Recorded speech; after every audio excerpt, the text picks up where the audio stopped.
আপুনি বিজেপিত এইটো সময়ত ত্যাগ কৰিছে যে এটা চৰকাৰ থকা দল এটা এৰি গৈছে, এইটো কি আপুনি কিহত বেয়া পালে বিজেপি?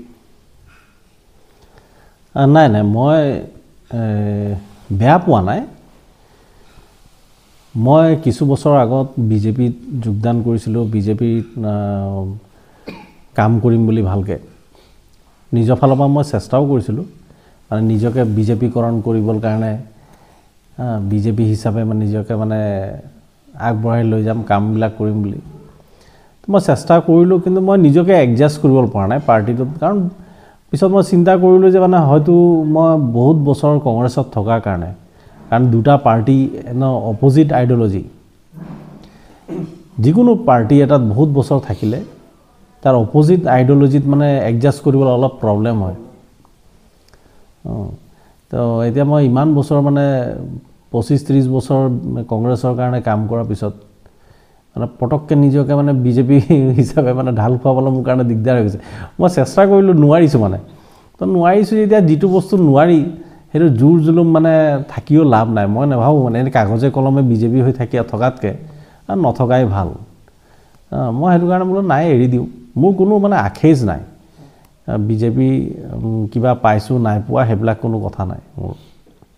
বাৰু এতিয়া আপুনি কংগ্ৰেছত জইন কৰি ডিগবৈৰ পৰা নিৰ্বাচন খেলিব বুলি কৈ আছে, ওলাইছে আৰু খবৰ, সঁচা নেকি কথাটো? নাই নাই, তেনেকুৱা কোনো কথা নহয়। মানে এইবিলাকতো খবৰ মই যেতিয়া কংগ্ৰেছত আছিলোঁ তেতিয়াও ওলাই আছিলে, সেই তেতিয়াও আছিলে সেইবিলাক কথা। তো মানে কংগ্ৰেছত যোগদান কৰিলে আপুনি ক'ৰবাত খেলিব লাগিব তেনেকুৱা কথা নহয়। মানুহৰ এটা ইচ্ছা থাকে, আপুনি যদি সুবিধা পায় আগবাঢ়িবলৈ, সেইটো বাৰু আপোনাৰ ইচ্ছা এটা থাকিব, কিন্তু সেইটো পিছৰ কথা। মই যদি আগৰ মোৰ দলটোত যদি মই উভতি যাওঁ, সেই দলটোত মই যাতে মানে কাম কৰিবলৈ সুযোগ, যিটো নেকি মই বিজেপিত থাকি মই মানে অনুভৱ কৰিছিলোঁ, মানে মই ৰাইজৰ পৰা অলপ ক'ৰবাত না ক'ৰবাত মানে অকণ আঁতৰি অহা নিচিনাই হ'ল। মানে মই বোলো নাই, ইয়াত থাকিলে অন্ততঃ মই ৰাইজৰ লগত থাকিব পাৰিম, ৰাইজৰ লগত থাকিব পাৰিম মানে ৰাইজৰ কাৰণে কিবা এটা মাত মাতিবলৈ মই সুযোগ পাম। মানে তো মানে এটা হেৰি ৰাইজৰ অভাৱ, ৰাইজৰ কাৰণে কিবা মাত মাতিবৰ কাৰণে আগবাঢ়িবলৈ সুবিধা পাম, সেইকাৰণে বোলো নাই কংগ্ৰেছতে যাওঁ। আপুনি চাহ জনগোষ্ঠীৰ নেতা, কিন্তু বিজেপিয়ে চাহ জনগোষ্ঠীৰ কাৰণে বিশেষকৈ এতিয়া মাটি পট্টা দিয়াৰ কাৰণে আগবাঢ়িছে, কেবিনেটত বিল পাছ কৰিছে, মজুৰি বৃদ্ধি কৰিছে। বিজেপিয়ে ইমান চাহ জনগোষ্ঠীৰ কাৰণে ভাল কাম কৰাৰ পাছত আপুনি বিজেপি এৰি যেতিয়া আহিব, আকৌ চাহ জনগোষ্ঠীৰ মাজত আকৌ কংগ্ৰেছী হিচাপে বা বিজেপিৰ বিৰুদ্ধে যেতিয়া আপুনি সোমাব, তেতিয়া আপোনাৰ প্ৰব্লেম নহ'ব জানো? নাই নাই, তেনেকুৱা কথা নহয়। চাওক, মই মানে বিজেপিয়ে মাটিৰ পাট্টা দিব লৈছে, মজুৰি বঢ়াব, কিমান টকা কেইটকা বঢ়াই মই নাজানো।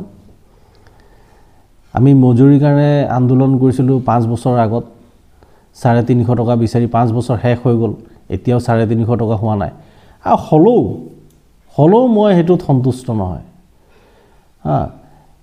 আমি যিটো 5 বছৰ আগত বিচাৰিছিলোঁ, আপুনি 5 বছৰ পিছত যদি দিয়ে তেনেহ'লে মই সন্তুষ্ট নহয়। আমি সেই সময়ত বিচাৰিছিলোঁ। তো আমি আজি যদি মোক কয় যে কিমান হ'লে ভাল হ'ব, তেতিয়াতো মই 550 টকাৰ কথা ক'ম। এতিয়া চৰকাৰে দিব বিচাৰিছিলে বুলি আমি বিচাৰিছোঁ, মানে তেওঁলোকে মানে সেই সময়ত নিজৰ মানে ঘোষণা কৰিছিলে, তেওঁলোকে কৈছিলে যে আমি চৰকাৰত আহিলে 350 টকা আমি দিম। সেইকাৰণে আমি সেই বিচাৰি আমি আন্দোলন কৰিছিলোঁ, সেই সময়ত নিদিলে। এতিয়া মাটিৰ পট্টা দিম বুলি কৈছে, ভাল কথা, মাটিৰ পট্টা তেওঁলোকে দিবলৈ বিচাৰিছে, কিন্তু তেওঁলোকে চাওক, এতিয়া মানে ওচৰতে আমাৰ ৰাজ্য এখন আছে ৱেষ্ট বেংগল, তাত মাটিৰ পট্টা দিয়া হৈছে ডুৱাৰ্ছত, নৰ্থ বেংগল বুলি কয়, দাৰ্জিলিঙত। আপোনাৰ সেই তাত গৈ চাওক, মাটিৰ পট্টা দিছে তাত চৰকাৰে, 1,20,000 টকাকৈ ঘৰ বনাবলৈও দিছে। তাত কোনো ধৰণৰ আন্দোলন হোৱা নাই, তাত মানুহ বিচৰাও নাই। মোৰ প্ৰশ্ন হ'ল যে মানে আমি আন্দোলন প্ৰতিটা কথাত কিয় কৰিব লাগে, কিয় আন্দোলন মানে মুখী আমাক কৰি দিয়ে? আমি প্ৰতিটা বস্তু আমি বিচাৰিবলগীয়া হয়, প্ৰতিটা বস্তুৰ কাৰণে আমি ৰাস্তাত ওলাই আহিবলগীয়া হয়, আৰু ইমান দিন লাগে আমাক। যেনেকৈ আমাৰ ওপৰত বহুত ডাঙৰ উপকাৰ কৰিলে আমাক মানে 1 কঠা মাটি দি 2 কঠা মাটি দি আৰে আমাৰ কি 1 কঠা মাটিও আমাৰ অধিকাৰ নাই নেকি ল'বলৈ